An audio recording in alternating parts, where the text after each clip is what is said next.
Kung nagtataka kayo kung bakit biglang nawalan tayo ng 128 toneladang ginto sa ating national reserves, ito po siguro ang eksplanasyon. Bumuo po ng isang special investigation team ang Hong Kong Anti-Money Laundering Office para imbestigahan ang di umano ay money laundering activities ng mga Marcos. Opo, ang pamilya ng Junior na ayaw hair follicle test dahil maraming nagdududa na siya ay bangag.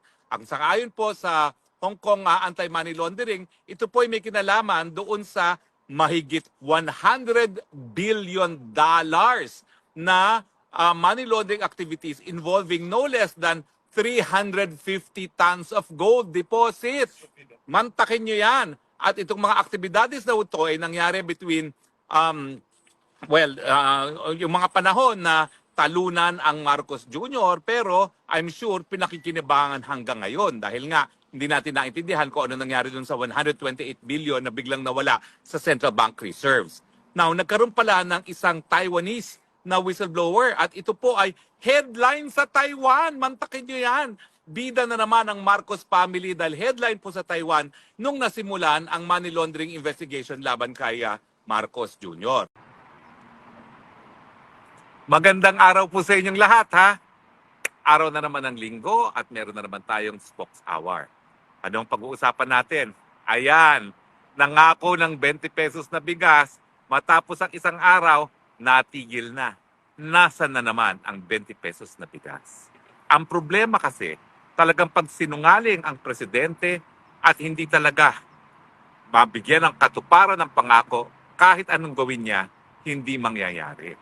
Yung 20 pesos na bigas kasi, ang pangako niya, tandang-tanda ko yun, dahil ako'y umakyat sa kanyang entablado, no? Sabi niya, tatanggalin natin yung mga traders, yung mga ibang bagay na nagiging dahilan kung bakit napakataas ang presyo ng bigas. At pabababain nga niya yung presyo ng bigas. Hindi naman niya sinabi na magbebenta lang kami ng 20 pesos na bigas sa panahon ng eleksyon. Na alam natin, ang siguro, ang halaga ng bigas ay binibenta, 45 at gobyerno magbabayad ng 25 para mabigyan o mabenta ng 20 pesos kada kilo ang bigas sa ating mga kababayan sa panahon ng eleksyon.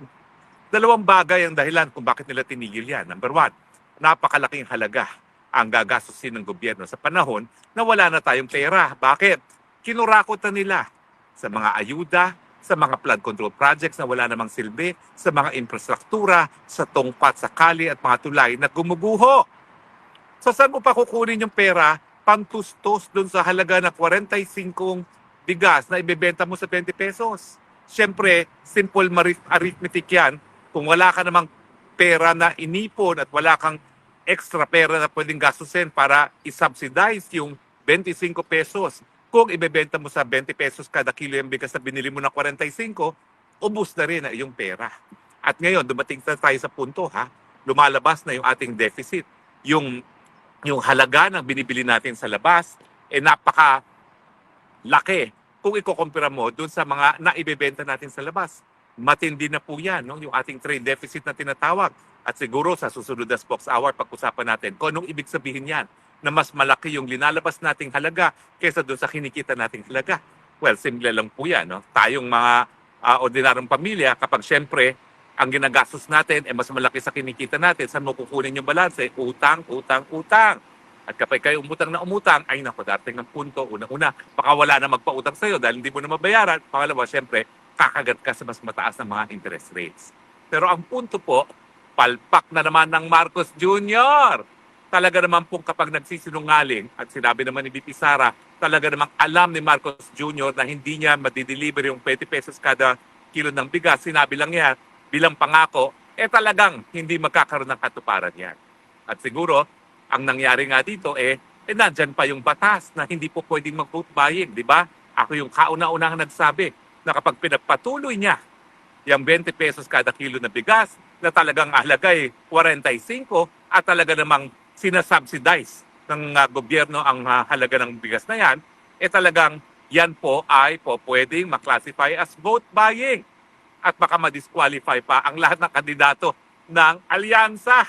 Dahil ang nakikinabang dyan, mga kandidato ng alyansa.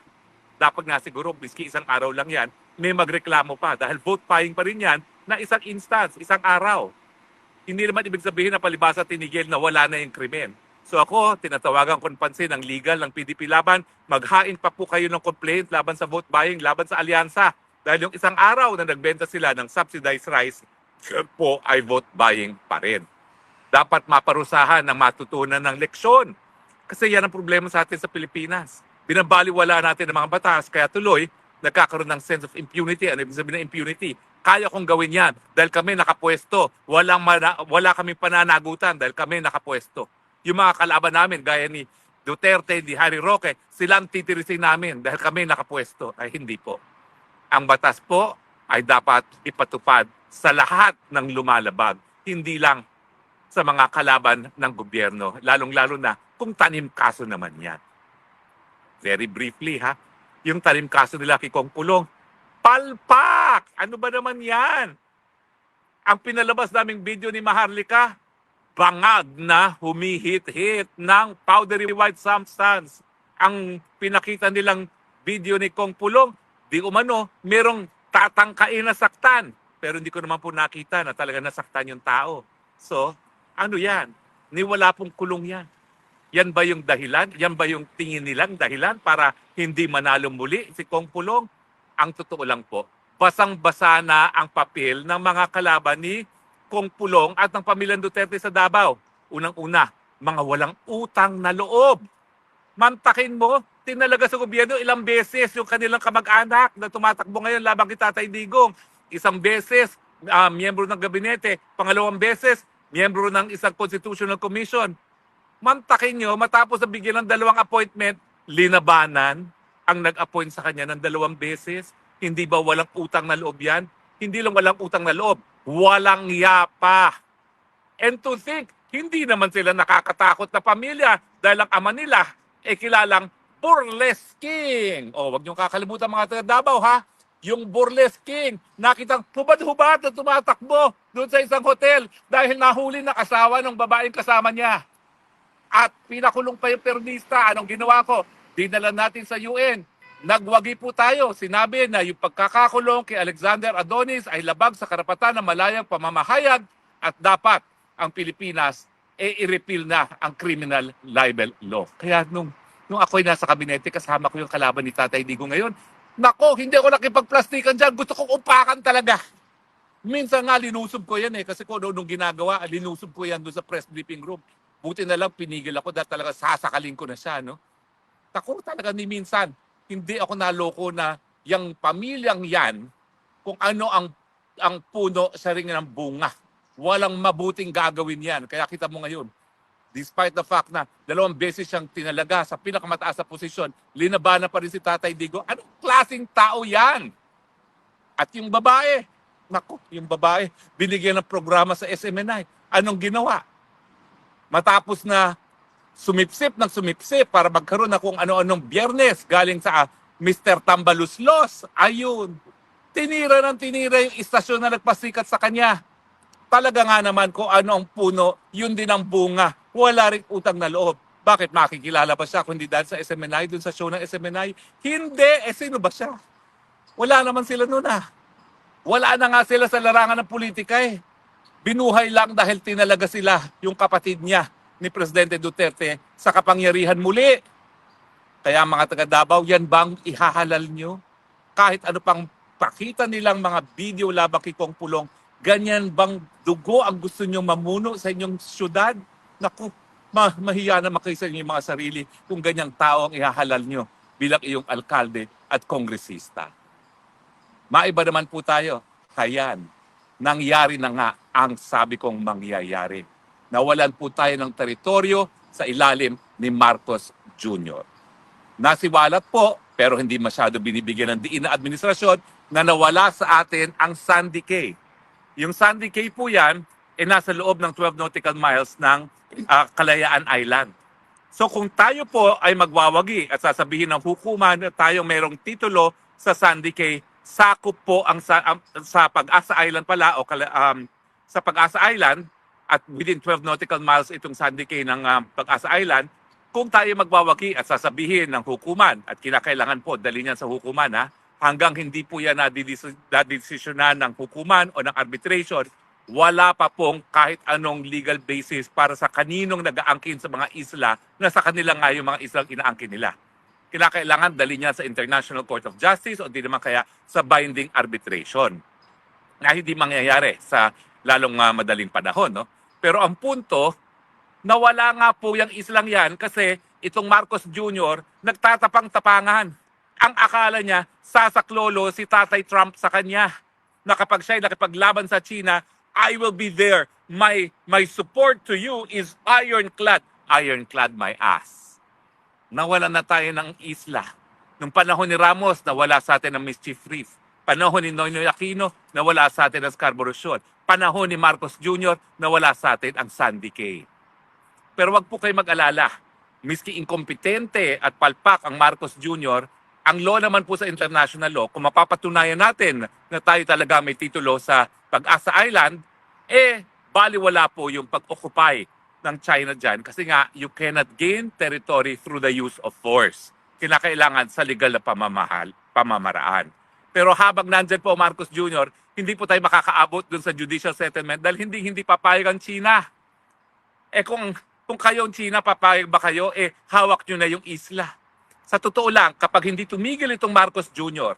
at talagang i-provoke ang China para lang sumaklolo ang Amerika na sa ganung paraan ang Amerika ay susuporta sa kanya, baka pati pag-asa mawala sa atin. Itagaan nyo yan sa bato. Sinasabi ko ngayong araw, pag nagpatuloy itong ginagawa ni Marcos Jr., pati Pag-asa Island kukunin ng China. At kung sa pagkakaakala ni Marcos Jr. na sasaklolo si Tatay Trump, ano nangyayari ngayon sa Europe? Umatras na nga ang Amerika dun sa pag-uusap na kapayapaan sa Ukraine. Bahala na kayong magira-girahan dyan. Bahala ng Europa sa kanyang seguridad. Wala na kaming pakialam dyan. O ano ngayon? Nasaan ang ironclad support na inaasahan ni Marcos Jr.? In the first place, paano ka naman bibigyan ng ironclad support ng Tatay Trump? Galit si Trump sa mga naghihit-hit ng powdery white substance. Inoperan nga niya ang Mexico, gamitin mong hukbong sandatahan ng Amerika para labanan yung mga drug lords. Kamping-kampi si Tatay Trump dun sa war against drug ni Tatay Digong. At kaya nga, galit na galit si Tatay Trump sa ICC. Hindi lang dahil kinasuhan yung mga liderato ng Israel, kundi kinasuhan din si Tatay Digong na talaga namang ginagaya ngayon ni Tatay Trump yung kanyang war on drugs. Gumising ka. Huwag mo tayong karadkarin sa gera para lang makuha ang suporta ng Amerika. Hindi mangyayari yan. Kasi tanggalin mo muna yung bisyo mo. O kung hindi man, patunayang mong nagkakamali kami lahat sa suspensya na ikaw ay bangag. Paano? Sa pamamagitan ng hair follicle test. Pag ikaw nag-hair follicle test at negative yan, baka si Tatay Trump, kamayan ka na. Ano nangyari sa'yo dun sa punta-punta pa dun sa libing ng Santo Papa? Hello? Ang mga Katoliko, kinukonsidera po na talagang ang katawan ay templo ng Panginoon. Hindi dapat nagkakaroon ng mga bisyo. Sarili mong kapatid, nagpahiwatig na talagang kinakailangan, bumalik ka na sa tamang landas. Hair follicle test kung talagang gusto mong tumigil si Harry Roque at si Maharlika na kakawakwak na ikaw ay posibleng bangag. Yun na yun. Pag negative yan, tapos ang usapan. Pero ang punto, ikaw na ang yabang, ikaw na nagtatapang-tapangan, ikaw Marcos Jr. na ginagamit ang China para masuportahan ka ng Amerika, ikaw na naman ang naging dahilan kung bakit nawalan tayo ng teritoryo, kung bakit nawala ang Sandy Cay. That's on you. Sa ating kasaysayan, ikaw ang pangatlong presidente na kung saan nawalan tayo ng teritoryo dito sa West Philippine Sea. At kapag hindi ka pa tumigil, talagang palalayasin tayo ng China sa lahat ng islang hawak natin at tignan natin kung sasaklolo sa iyo mga Amerikano. Sa panahon nga ngayon, linusog na ng Russia yung Ukraine. Ang Ukraine, katabi lang ng Poland. Ang Poland, katabi ng Austria. Europe na yan. Western Europe na yan. Wala nang pakialam ang Amerika. Yung mga bato-bato pa nga yan. Tingin mo makikialam ang Amerika, yung mga bato-batong yan, na hindi naman sila naniniwala na meron talaga tayong titulo dyan? Paulit-ulit ang sinasabi ng Amerika panahon pa ni Kissinger. Hindi kami naniniwala na may titulo ang Pilipinas sa mga inaangkin na mga isla sa West Philippine Sea. Paano naman sila magbibigay ng ironclad defense na hindi naman sila naniniwala na dapat panindigan yan? Pero the point is, ito nga Ukraine, full scale invasion ng Russia. Tinalikuran na ng Amerika. Dahil anong pakialam ng Amerika dyan? Bakit nila paggagastusan yan? Wala namang kinalaman ng Amerika dyan. At what's in it for them? Tinangka ni Zelensky, ibigay ang mga rare earth metals. Not enough. Tumalikod ng Amerika, bahala kayo sa mga buhay niyo dyan. At tignan natin ngayon if the rest of Europe can stand up to Russia. Marcos Jr., korupsyon, smuggling, pagkagutom, korupsyon, at ngayon, kawalan ng teritoryo. Ano pang gagawin mo sa Pilipinas? At tayo namang mga Pilipino, haya na, lahat nito ginawa ni Marcos Jr. Hanggang kailan kayo mananahimik? Karapatan ninyong maghusga, karapatan ninyong mag-fire, magsisante ng presidente. Tawag dyan, people power, hindi po yan illegal. Hindi po to incitement to sedition. Bakit? Dahil ang ating panawagan, gamitin ang nakasaad sa saligang batas na people power, mapayapang pagsisisante sa presidenteng walang silbi. Hindi po yung krimen. Yan po ay karapatan ng mamamayan bilang soberenyang, tunay na soberenya ng ating bayan. Pilipinas, hanggang kailan kayo mananahimik pag tayo tuluyan ng sinakop ng dayuhan dahil sa kapalpakan ng Marcos Jr.? Wag naman po sana. Gising-gising na. Gamitin ang kapangyarihan. Sisantehin ang presidente na namigay na naman ng teritoryo sa China. Maraming salamat po sa inyong patuloy na pagtangkilik. Ito po inyong Spokes ng Bayan reporting live from the Netherlands, saying, I love you, Philippines. You're the only country that I love because you're the only country that I have. God bless the Philippines and Gabay Party List po, 139 para sa tamang pagpapatupad ng universal healthcare. Wala ng Pilipino na dapat mamatay dahil lamang sa kahirapan